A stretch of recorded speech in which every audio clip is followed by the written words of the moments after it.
अस्सलामुअलैकुम नाज़रीन, JN news HD के साथ मैं हूं नाइला भट्टी। नजर डालते हैं आज की अहम खबरों पर।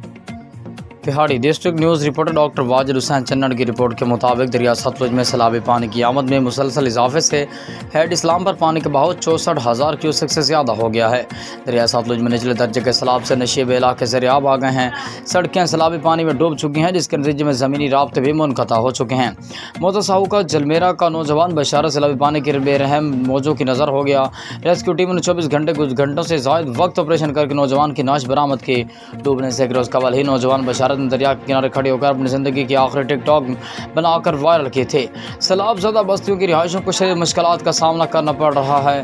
ख़ासतौर पर इलाज मुआवजा और जानवरों के लिए चारे के हसूल में परेशानी का भी सामना है। बस्तियों में पानी दाखिल हो जाने के बावजूद अक्सर बस्तियों के मकीन अपना घरेलू सामान और जानवर छोड़कर महफूज मकामात पर मुंतकिल होने के लिए तैयार नहीं हैं। डिप्टी कमिश्नर सैयद आसिफ हुसैन शाह दीगर इंतजामी अफसरान के हमरा सैलाब ज़दा इलाकों की खुद निगरानी करते हुए लोगों के महफूज मकामात पर मुंतकिल होने की तरगीब देते नजर आते हैं। Incharge rescue 122 engineer Danish Khalil के मुताबिक सैलाब से मुतासरा बस्ती में रेस्क्यू ऑपरेशन जारी है। गुज़िश्ता 7 रोज़ में सैकड़ों अफराद को रेस्क्यू करके महफूज मकामात पर मुंतकिल किया जा चुका है, जबकि 2185 अफराद को ट्रांसपोर्टेशन की सहूलत फराहम की गई।